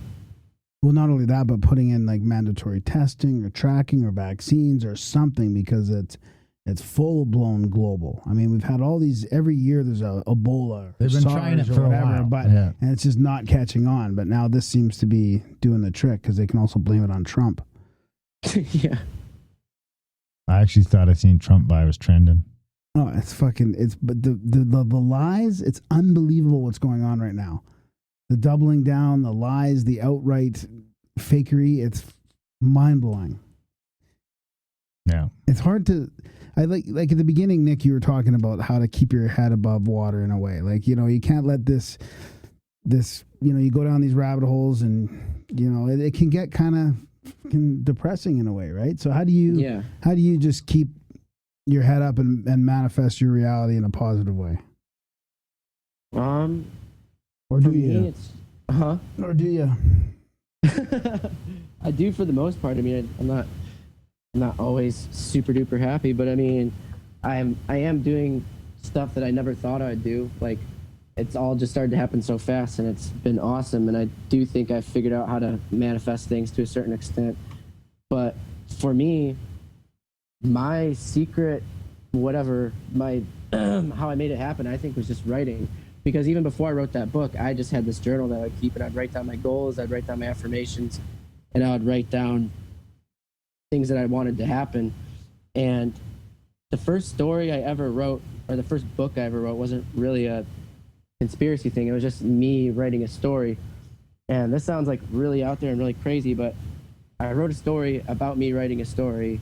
And in the story within a story, I wrote a letter to God asking for, because this was like a really dark period of my life, and I was just like really pissed off. And so I wrote this letter, and I was like, okay, God, I need all the answers. I need to know if you're real. I need to know what the hell's going on. I'm pissed off. I don't know what I'm supposed to do with my life, blah, blah, blah. And so like a few days later, I'm at work, and this lady comes up to me that I kind of talk to. Like, she tells me about her dreams and stuff. We kind of talk about weird spiritual stuff. And so she's like, my friend, my roommate, keeps having dreams about a person named Nick, and I told her about you. Now she thinks she needs to talk to you. I was like, okay. So I went to their house after work, and she hands me a letter. She says, this is from God. What the fuck? No way. Yeah. Oh Yeah. my God. This was my first major synchronicity. And I get home, and I open it up, and I mean, you can see right now on my profile picture, I have the 33 on my hat. Yep. 33 was already playing a big role in my life at the time. I kept seeing it everywhere. And so when I opened it up, it says, read Jeremiah 3 to verse 33:3. And I was like, okay, I know this isn't a fucking coincidence now. Like, I knew it meant something. And that verse literally says, call unto me, and I'll answer unto you all great and unsearchable questions. And I was like, okay. Holy shit. Yeah, so in a very godlike way, he answered all my questions by not answering them at all. By saying ask. Yeah. Yeah, Asking. yeah. Darren, how do you rate that synchronicity? I mean, that is fucking mind-blowing. 7. Yeah, right. I'll give it a 9. That's pretty good. It's not bad. Yeah, and so I decided to write that story after I had started going into that rabbit hole of like cymatics, of, you know, how sound can affect matter, and like in the Bible said God created the world through his word. And I was like, okay, well, if we're made in his image, can I create my reality with my words? So I just started experimenting with it. And actually, just recently I started getting into Weymouth Burroughs, and he talks about how writing was the first magical thing that humans were taught. You know, Hermes was the god of, he was like the first scribe, and he was the first magician, and he taught humanity writing according to the myths and legends. So he believed that writing was literally a magical act, and, you know, is a hermetic art, you know, because writing used to be, you know, not available to everybody. It was just like the very top people. And I still think when you write in a journal, it's way more powerful than just typing it on the screen. I think writing has so much power. Oh, that's interesting. Yeah, because I was just thinking about how I actually do take a lot of notes, but it's all electronic now for me. Mm-hmm. And because I just don't have the patience for writing, and I can't read it half the time. It's just like I tried doing a dream journal, and I had to use voice notes because I just could not read my scribble. So tired in the morning and trying to write it all down, and it's just I'm a total writer. I would just say it in my voice notes, and that was better. But I kind of agree, though. The writing probably has more of a power. I mean, just think about every great mind ever has pretty much had a journal. But then what if your journal is electronic and then it's actually like out there more, like direct, you know, it's out in the internet, like. I don't think that works the same as writing. No. I think it's just not as powerful in the real world, but I do think that there's like mimetic magic, you know, that you can make things happen in the online world, but I think it's more powerful. If you're trying to make change in the real world, use a journal. If you're trying to make memes. Make memes, do them online. Well, but I do think memes can affect people's behavior and their perception of reality, and like certain things will happen just because of memes. Yeah, like people get famous because of memes. It's ridiculous. Yeah. They are powerful. I mean, hypocrisy is meme fuel, and the fucking world is full of it right now. Think how quick we went, and like if you go like, think how quick we went from having the mass ability to write to typewriters. Happened fast, like probably 20 years. I'm not sure if from everyone being able to buy, like, readily get paper and ink. Right. So that, like, every home has paper and shit. to typewriters was probably what. It doesn't seem like it was that long from the pen to the typewriter. Oh, dude, it's Like they hundreds, fast-tracked thousands us. of years.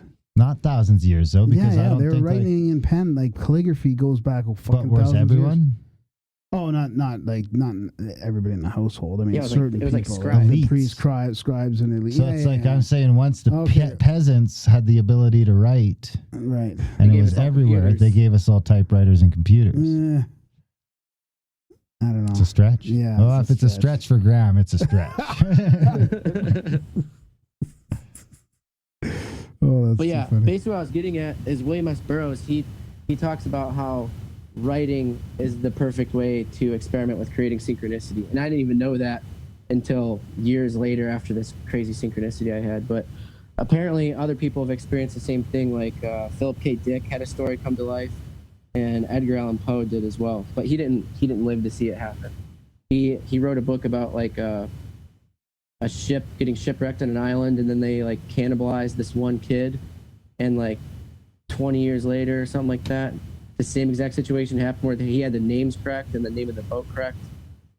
And same with that book, something about talking the about- Titan. Oh, Clash of the Titan? No. No. There's a book that predicted that Titanic, but I can't remember it right now. Oh, yeah. Keep So talking, that was I'll either find it. synchronicity or conspiracy. I were don't know. you talking about the Richard Parker thing before? Or? No, eh? The Wreck of the Titan. Written in 1898. The Wreck of the Titan. Oh, Yeah, and then search up that Edgar Allan Poe book as well. The Titanic, a ship billed as an unsinkable luxury cruise liner. 1886 and one in 1898 describes affair that shared uncanny similarities with the tragedy. Sorry, Edgar Allan Poe. Yeah, I'm wondering.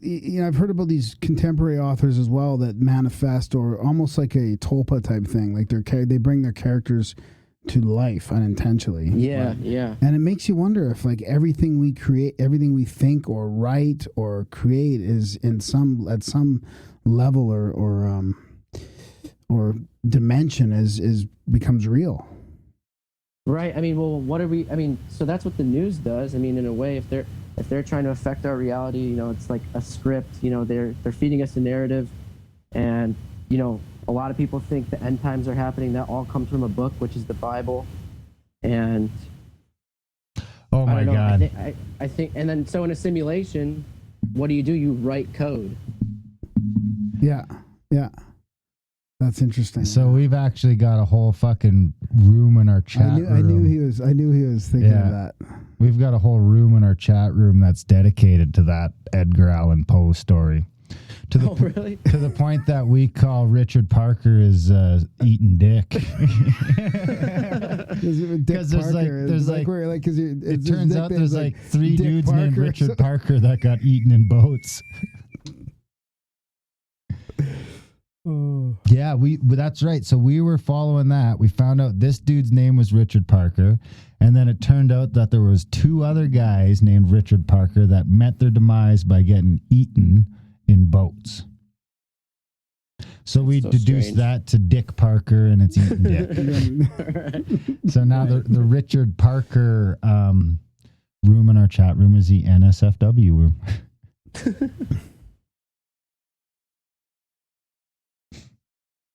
I think that's probably as good a spot as any. Start wrapping things up. Where can our listeners track you down, Nick? Twitter at NickHinton, and that's the same on Instagram. And I've fucked up my website, so just don't even bother going there. I'll get it fixed eventually and then start promoting it again. But yeah, so just for now, Twitter and Instagram is where you can get a hold of me. Awesome. What about the book?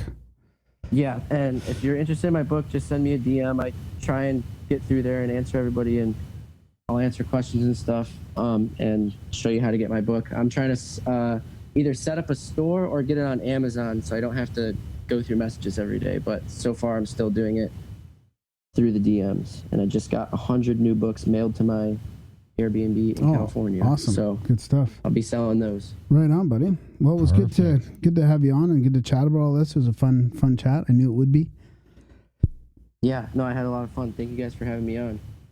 Totally. And we're, of course, we're on Twitter following each other. So you just DM me. And if it looks like you want to be in Washington, let me know. Yeah, that's what I was going to say. I'll message you about that Vision Quest. Sounds good, brother. We'd love to have you. It's going to be a good time with a bunch of good people. Yeah, maybe we'll have you on later after we do these Randonauts ourselves and we can do a little rundown. Totally. Oh, yeah, that'd be awesome. Yeah. March 14th, everybody. March 14th, Yes. we'll be randonauting it up. My first randonaut outing. I'm looking forward to it. Yeah, me too. Right on, Nick. Thanks for coming on the show. Enjoy California and come back anytime. Thank you, man. Have a good day, you Yeah, guys. see you, buddy. You too. Bye-bye. Bye. And that was our chat with Nick Hinton. What'd you think, buddy? That was fun. That was great. a fun one. Yep. Check out his book. Check out his Randonaut site. I got all the links in the show notes. The 2 Twitter accounts and the Randonauts, and all the other stuff we talked about as well. This will be a show notes filled with links. I know it already. I like that we came around to Richard Parker in this one. I don't know. I like that. Seems like a good sign. Yeah. Richard Parker. Yeah. It's The so boy's great. name? Richard Parker. Yeah. It's so it's so amazing. I mean, I love these shows where we talk about reality and all the synchronicities and the stuff that makes us feel like we're living in the Matrix or the illusion. Totally. Yeah, I really do. And I'm really looking forward to that Genesis 6 conspiracy talk. That'll be fascinating. Is that too. next Wednesday? It's the Wednesday after. Yeah, It's not part of the triple header? It is part of the triple The header. triple yes. header coming Yeah, up be there on March Wednesday. 11th. It's going to be all night in the studio. Yeah, we got shows right from 6 p.m. Eastern all the way through till probably midnight. Yeah. 3 triple header. We'll throw an intro in there. No, we Maybe. won't. No, We'll we try. won't that day. We No, won't? No, Gab says we won't. No, it's too I'll much. probably be tired too. It'll be the day Time after my goes birthday. by faster in the studio. We know that. Anyway, Grimerica.ca/support. We love you. We love you for supporting the show. We love you for letting us keep going with our lazy ramblings. This will be show 407 or some shit, 406. Thank you. We love you. Grimerica.ca/support so you can get on the list of people we love. There's a bunch of stuff doing the show notes. Share the show, review the show, spam Gram. Be kind to another. Love one another. Enjoy your weekend. Thanks for listening, and we will see you next week.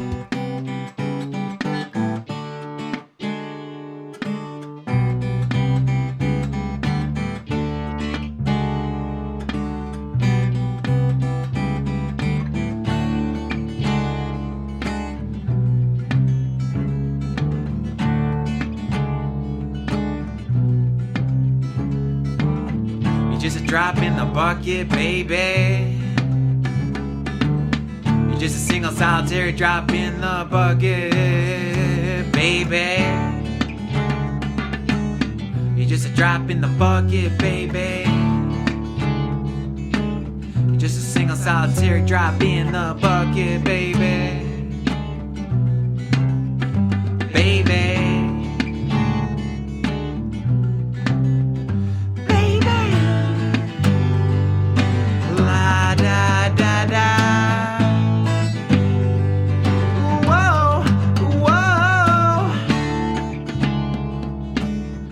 Headlines they read doom and gloom, and I drop down on my bended knee and howl at the moon. Oh, and I drop down on my bended knee, pinching pennies.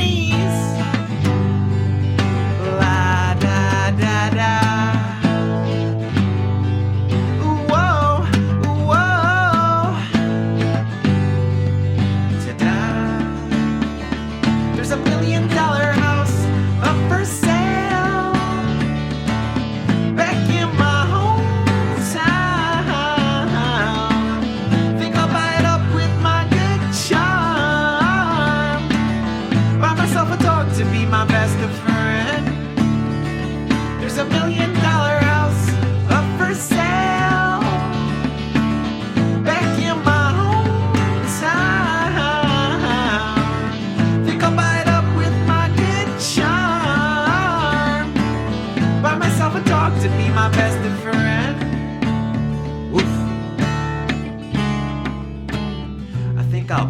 poet today.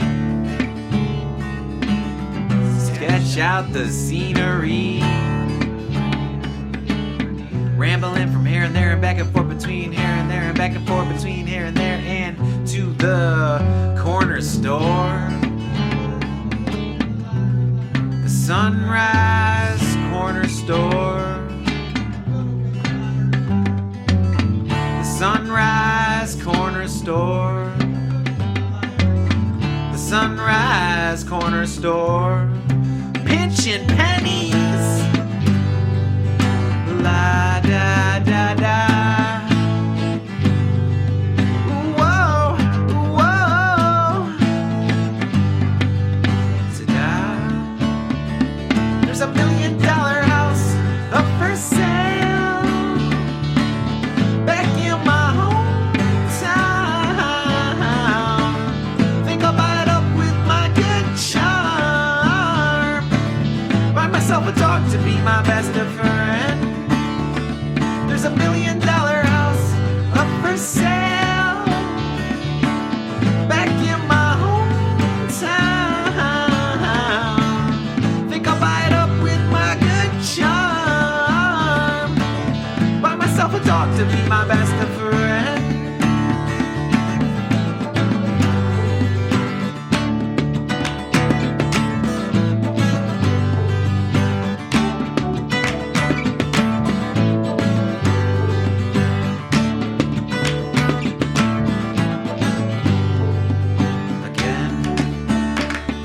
There's $1 million house up for sale back in my hometown. Think I'll buy it up with my good charm. Buy myself a dog to be my best friend. There's $1 million house up for sale back in my hometown. Think I'll buy it up.